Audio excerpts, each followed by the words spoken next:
우리가 일반적으로 그 인간은 악하게 태어난다고 보는 그런 생각들이 있습니다. 이런 입장에서 보면은 인간은 악하기 때문에 교육해야 돼요. 훈련해야 됩니다. 법이나 규범 이런 것들을 가지고 때로는 통제해야 된다라고 생각을 합니다.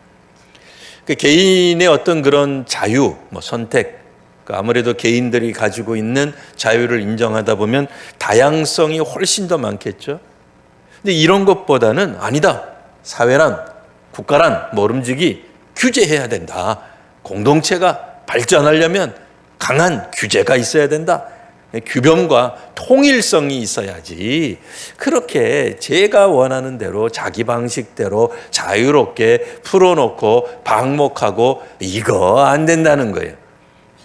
자, 이런 측면의 어떤 그런 지혜, 그러니까 규범적이고 어쨌든 통제하고 무언가 사람들을 그런 규칙 가운데 머물게 하면 훨씬 더 좋은 훌륭한 좋은 결과를 낼 수 있다라고 하는 이 비슷한 생각이 구약 성경에도 있습니다.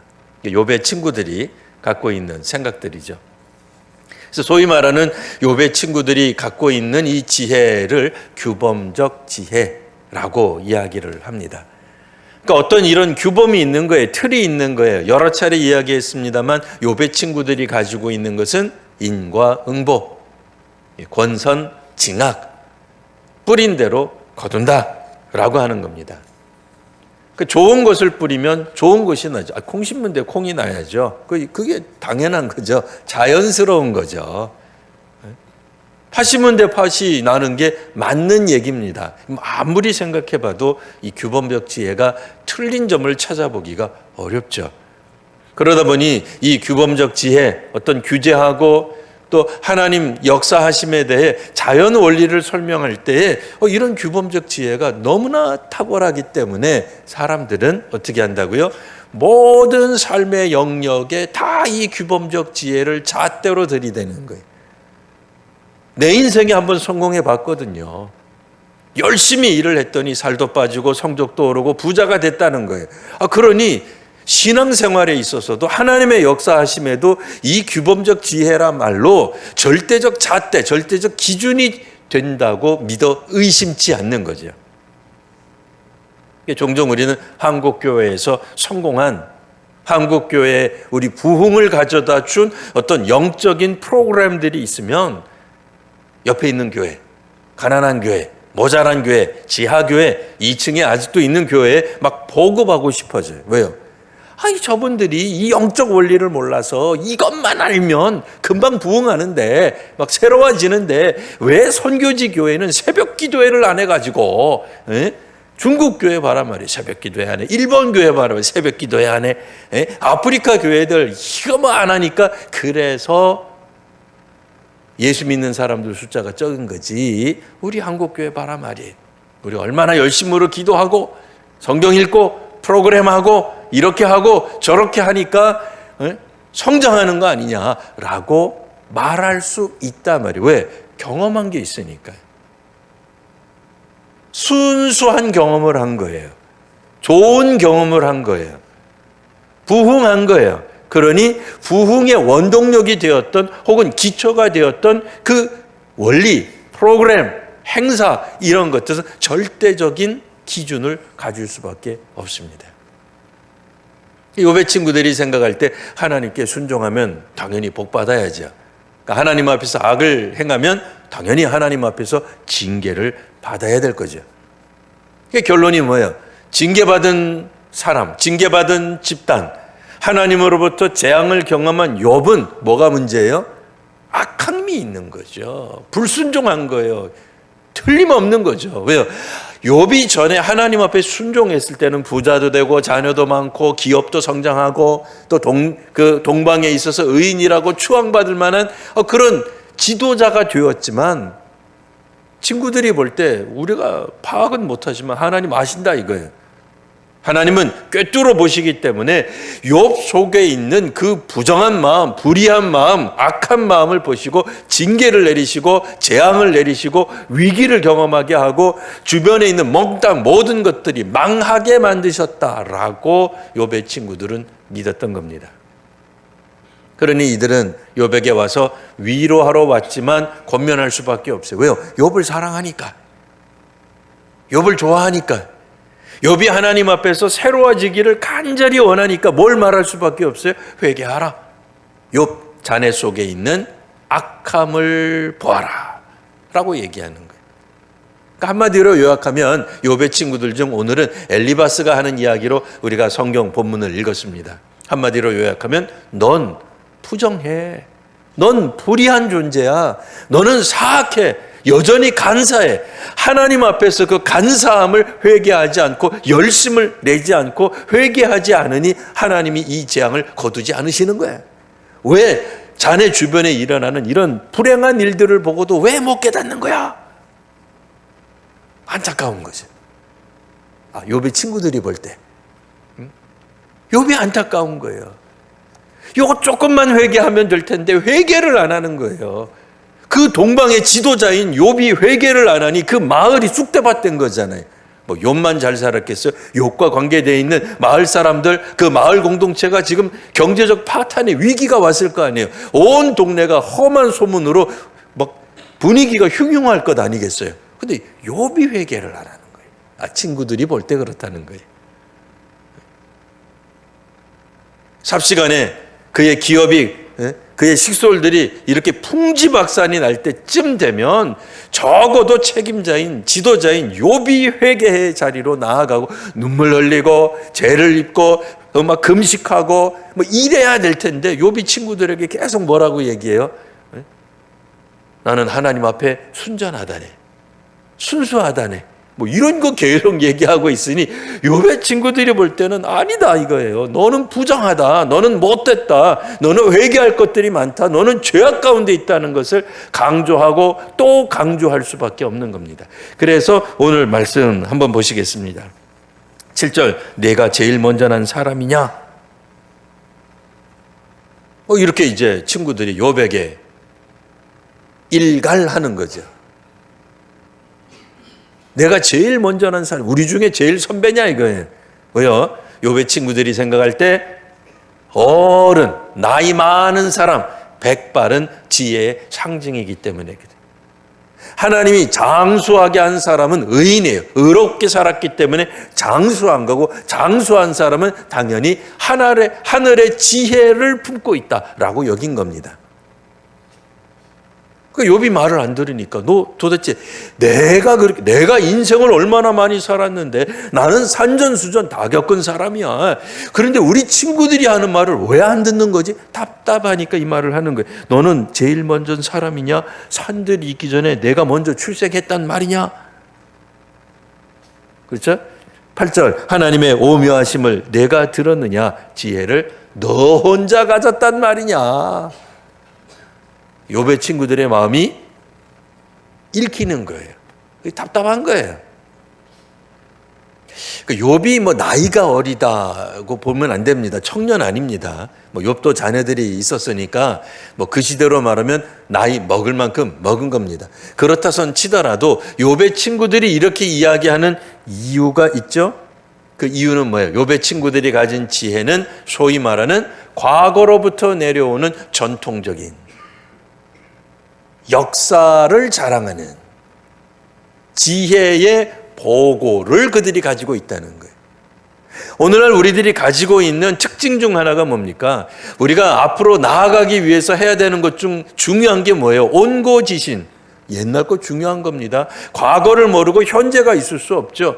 그렇기 때문에 실제로 과거에 있었던 우리 어른들은 장인, 그리고 그 밑에 도제, 아버지, 그 밑에 자녀들. 장수가 있으면 부하가 있는 거예요. 아버지 때 이전 세대가 가지고 있었던 지혜는 젊은 세대, 다음 세대에게 꼭 필요한 지혜였습니다. 농사를 짓는데 수십 년, 수백 년의 지혜가 압축돼야 되지 않을까요?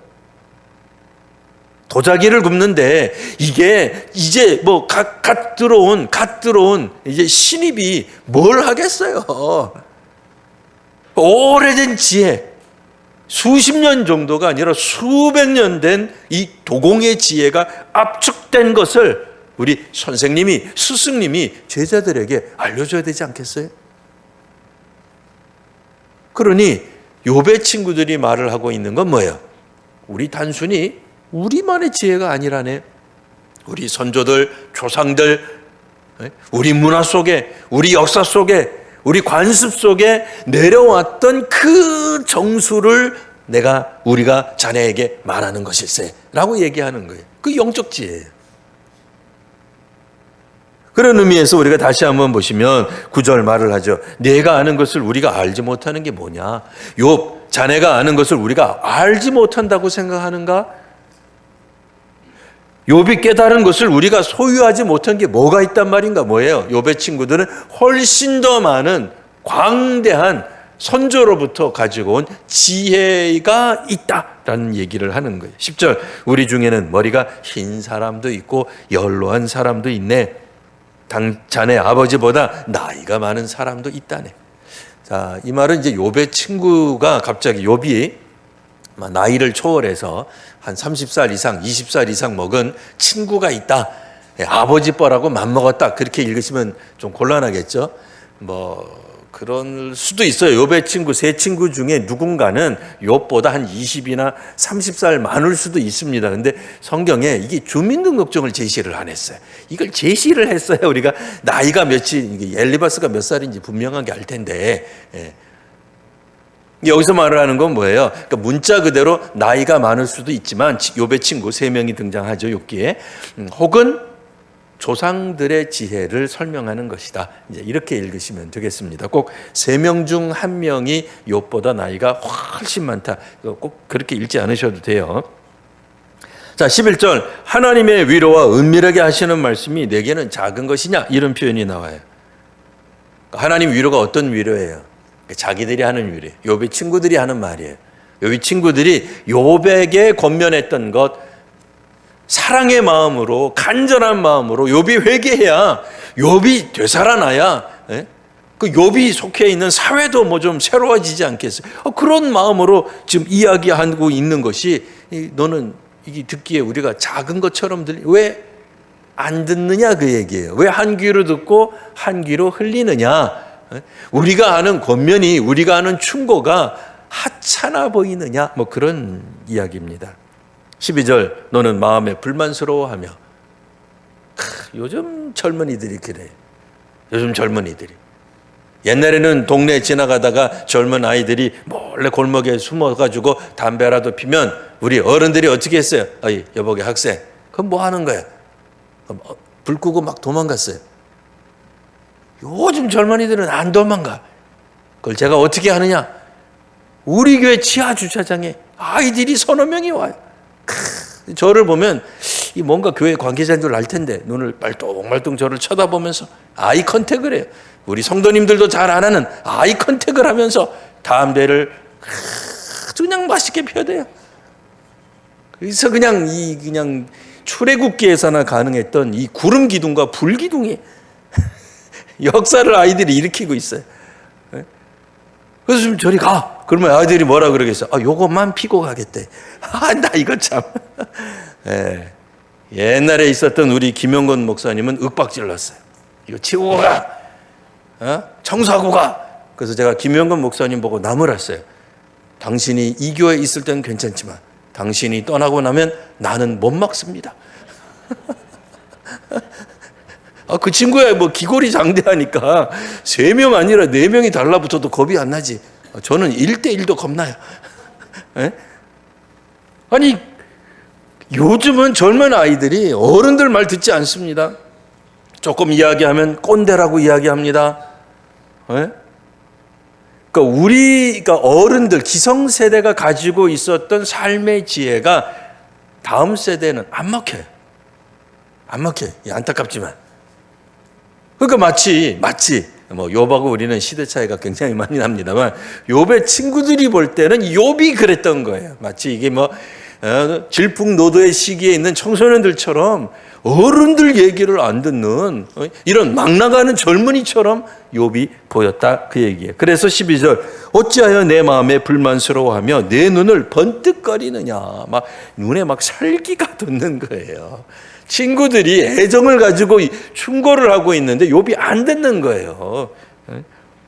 자, 그러면서 이야기를 합니다. 13절 내 영이 하나님께 분노를 터뜨리며 함부로 내 입을 놀리느냐. 그래도 잘했다고 하나님 앞에서 계속 뭐 욥의 친구들이 볼 때는 변명하잖아요. 뭐라고 그냥 뭐 답을 하잖아요. 이런 것들이 답답해 보였던 겁니다.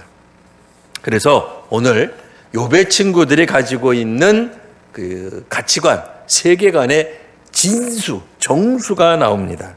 자, 그게 이제 14절에서 16절입니다. 자, 14절 보시면 사람이 어찌 깨끗하다 하겠느냐. 앞뒤 빼놓고 읽으면 이건 뭐 100번 옳은 말이에요. 사람이 어떻게 깨끗하다고 말할 수, 이건 이제 하나님 앞에서라는 거죠. 종교적 의미예요. 종교적 차원이에요. 이게 뭐 단순한 청결, 뭐 위생, 뭐 이런 문제에서 이야기하는 게 아니죠. 뭐 혹은 뭐 법을 지켰느냐, 안 지켰느냐, 뭐 도덕적이냐 아니냐 그 얘기하는 게 아니죠. 종교적 측면에서, 그러니까 하나님 앞에서 사람이 과연 깨끗한 사람이 있겠느냐. 사실 이 말만 하더라도 우리는 충격받습니다. 왜요? 그래도 우리 교회 목사님 정도면 깨끗하지 않을까? 이런 생각하지 않아요. 우리 교회 장로님 정도면 장로님이 하시는 말씀이면 이거 맞아야 되는 거 아니에요? 100번 옳아야 되는 거 아니에요? 근데 성경은 전면적으로 부정하는 거예요. 적어도 욥의 친구의 입을 통하여서 전면적으로 부정하는 말을 합니다. 여인에게서 난 자 중에 어찌 의로운 사람이 있겠느냐. 이거 100번 맞는 말입니다. 여인에게서 태어난 중에서 깨끗한 사람은 오직 한 분밖에 안 계세요. 누구? 예수님. 이거 신학적으로 맞는 말이에요. 100번 맞는 말이에요. 예수님만이 완전한 사람이요 완전한 하나님이세요. 인간 중에 어떤 누구도 하나님 앞에서 우리는 거룩을 이루었다, 완성했다 말할 사람 아무도 없어요. 그래서 기독교에서는 순교했어도 성인이라고 말 안 해요. 야멸차죠. 그죠? 어떤 그런 종교 입장에서 보면, 그쯤 되면 성인이라고 하지. 하는데 우리는 그거 인정 안 하는 거예요. 야, 그렇잖아요. 이 사회에서는 순직도 있고 순국도 있고 순교도 있는데 순교했어도 절대적으로 신뢰하지 않아요. 우리는 뭐 이런 종교가 다 있어 라고 생각할 정도로. 근데 오늘 성경에 보니까 그런 말 나와요. 여인에게서 난 자 중에 의로운 사람이 있겠느냐. 15절 하나님은 거룩한 자들을 믿지 아니하시나니 인정 안 한다는 거예요.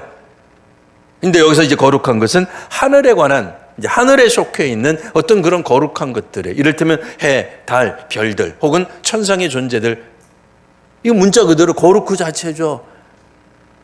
여러분, 천상의 존재가 뭐 사악한 짓을 하겠습니까? 해와 달이 뭐 잘못하는 게 있겠어요? 그런데도 하나님 보실 때는 그들을 가리켜 뭐라고 해요? 부정하다, 온전하지 못하다, 100% 순도 100% 거룩하지 않다라고 여기시는데 16절 하물며 악을 저지르기를 물 마시같이 하는 가증하고 부패한 사람을 용납하시겠느냐. 욥의 친구, 여기서 이제 엘리바스, 그러나 욥의 친구들이 갖고 있는 규범적 지혜가 말하는 인간에 대한 이해예요. 하나님 앞에 선 인간, 절대적인 초월자이신 창조주 앞에 선 인간의 왜소함, 나약함, 연약함, 덧없음을 이야기하고 있습니다. 이 말 문자 그대로 맞습니다. 틀리지 않습니다. 근데 한 가지 우리 이제 궁금한 점이 생기는 거죠. 이 말이 절대적 진리로 작용하는가?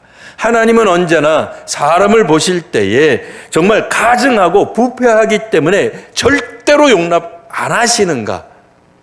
하나님의 사람으로 쓰시지 않는가? 하나님이 세우지도 아니하시는가에 대한 질문이 생길 수밖에 없어요. 한편으로는 맞죠. 맞는 말이에요. 그러니까 우리 중에 총회장 했다고 해서 더 거룩하다. 안타깝지만 우리는 그렇지 않습니다. 어떤 종교에서는 무오설이라고 하는 게 있어요. 그러니까 그 종교의 최고의 수장은 무오하다. 절대로 잘못을 저지르지 않는다. 그래서 우리 기독교에서는 때로는 그러면 그분이 막 성경 진리보다도 더 우선된다는 말이냐 이러고 이제 가끔 우리가 이렇게 치받을 때도 있어요. 근데 어쨌든 그쪽에서는 그렇게 생각해요.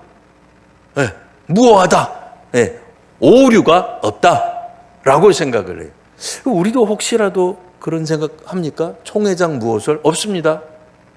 우리 개혁교회는 없어요. 갑자기 우리 총회장님이 귀가 이상하다, 누가 내 얘기하나 그런 생각할 텐데, 저는 특정 그 총회장님을 얘기한 게 아닙니다. 예. 노회장 무오설 없습니다. 당회장 무오설 없습니다. 그럼 당회원 무오설 없습니다. 안수집사회 무오설 없습니다. 그 밖에 여러 가지 우리 사람들은 절대로 잘못을 저지르지 않는다. 그 사람이 혹은 그분이 혹은 그 집단이 갖는 것에 대해 최고의 권위를 우리는 인정한다. 없습니다. 없어요. 그런 측면에서는 이 말이 맞죠. 안타깝지만 우리는 그런 면에서 모든 사람이 연약하고 범죄할 가능성이 있고 저 사람들도 실수할 수 있다는 것에 대해 열린 마음을 갖는 거예요. 그러니까 사람을 보면서 부패하니 모자라니 형편없네, 들을 필요 없네, 이제부터는 설교 듣지 말아야지, 누가 결정하든 그 결정은 잘못된 결정이니 우리가 한번 재고해달라고 치받아 봐야지, 그런 얘기를 하자는 게 아니에요. 기본적으로 하나님 앞에선 피조물은 구원받았어도 회심했어도 여전히 모자란 구석이 있다라고 우리 인정한다는 거예요. 그런데 하나님이 과연 오늘 성경에 나와 있는 것처럼 악을 저지르고 물 마시듯 하는 사람을 가증하고 부패하기 때문에 하나님이 도무지 상대 안 하시는가? 한번 생각해 보는 거예요. 여러분, 악을 저지르는 걸 이제 물 마시듯이 한다. 우리말의 쉬운 말로 이렇게 바꾸면 이런 개념이죠. 숨 쉬는 것 빼고 다 거짓말인 분들이 있죠.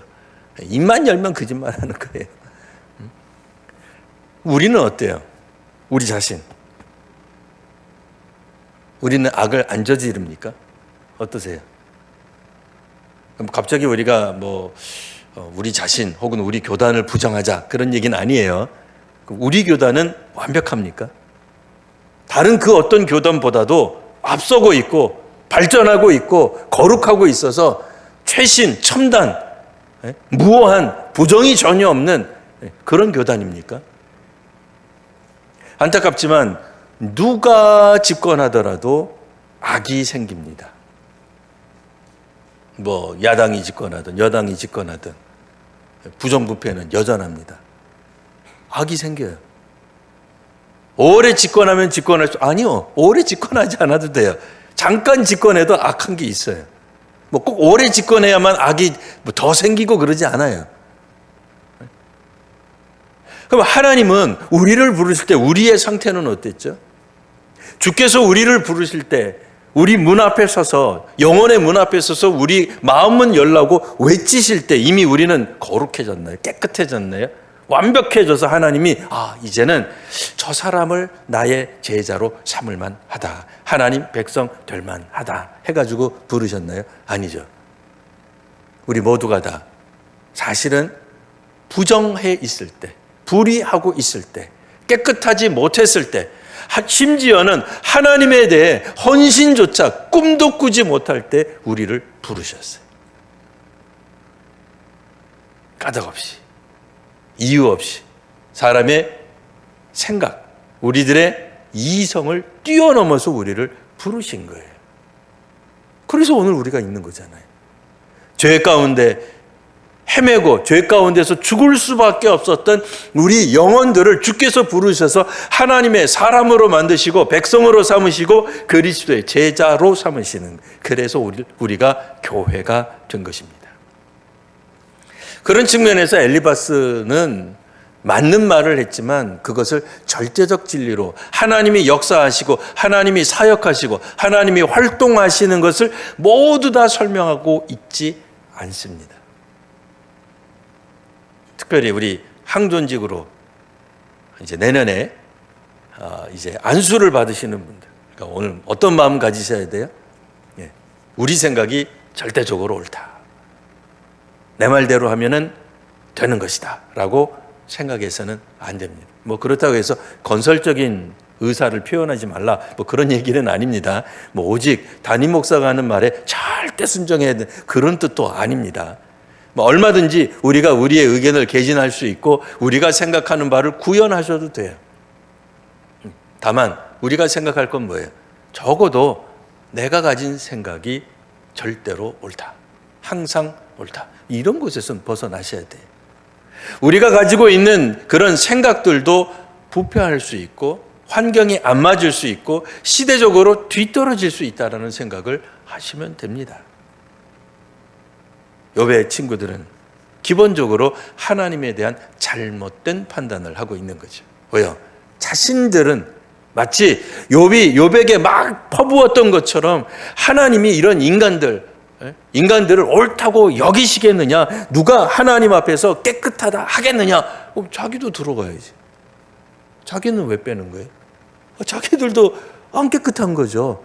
조상들은 깨끗한 거예요. 이스라엘 조상들이 깨끗해. 물론 여기는 이스라엘까지 가는 건 아닙니다만 우리 구약 성경 읽을 때 뭐 이스라엘 조상들은 언제나 깨끗했어요. 아니에요. 족장들은 항상 하나님 앞에서 올바른 결정을 하고 올바른 판단을 해서 거룩한 경건의 길을 갔습니까? 아니에요. 어디 그런 게 있어요?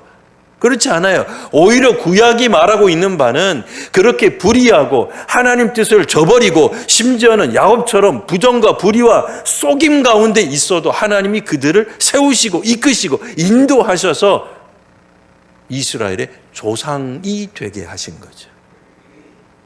모세가 끝까지 하나님 앞에 절대적 순종을 보여줬습니까?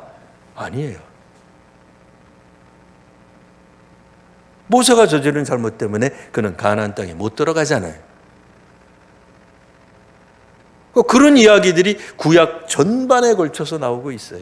예수님 제자 12명 가운데서도 한 명은 예수님을 팔아 치워버립니다. 그러면 그건 예수님의 결격사유입니까? 예수님이 사람 볼 줄 몰라서. 그런 거 아니잖아요. 정말 하나님 앞에서 우리들이 겸손해야 된다는 말은 맞습니다. 깨끗하다고 주장할 수 없다는 말은 맞습니다. 그렇다면 이 말씀에 대한 적용은 자기 자신들도 마땅히 포함되어야 합니다.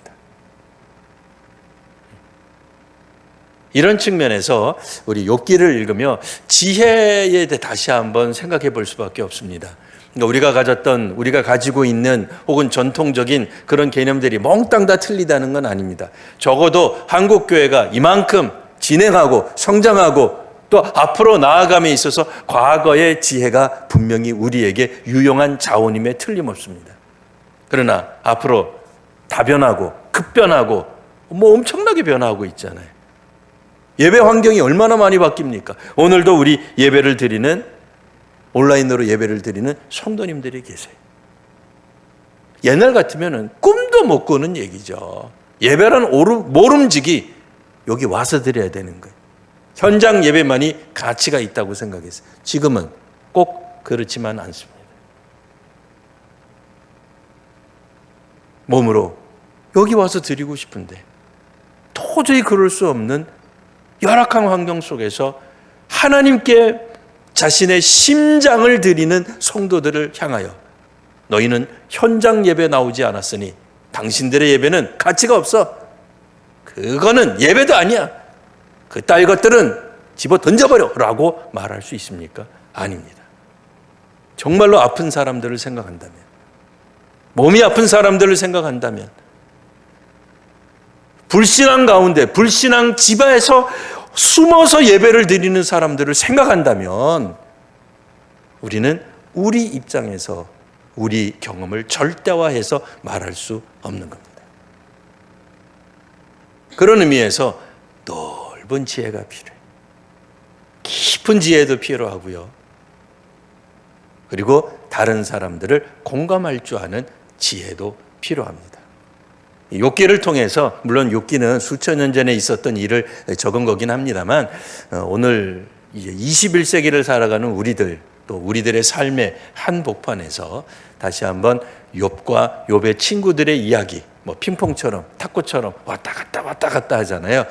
혼돈하지 마시고 또 이 말씀들을 통해서 우리가 주께로 더욱더 나아가는 경건의 기쁨을 경험하는 지혜의 이런 여정들을 하시는 귀한 성도님들 되시길 바랍니다. 기도하겠습니다. 거룩하신 주님, 욥의 친구들은 욥을 부정하다 판단했으나 하나님은 욥을 부정하다 하여 내치시지 않으셨습니다. 도리어 주님은 이 시대 모든 성도들을 부정한 가운데서 부르셨습니다. 약한 가운데서 부르셨고 깨끗하지 못한 상태에서 우리 한국교회를 세워주신 줄 믿습니다. 주님, 저희로 하여금 하나님의 은혜에 감격하며 하나님의 은혜에 합당한 성도들이 되게 하여 주시옵소서. 우리를 불의한 가운데 있었던 우리를 불러서 세워주신 주님의 뜻에 다시 한번 깊이 묵상하며 이 시대의 불의한 사회와 불의한 세계를 향해 하나님 나라의 복음을 들고 나아가는 저희가 되게 하여 주옵소서. 거룩하신 우리 구주 예수님 이름으로 기도합니다. 아멘.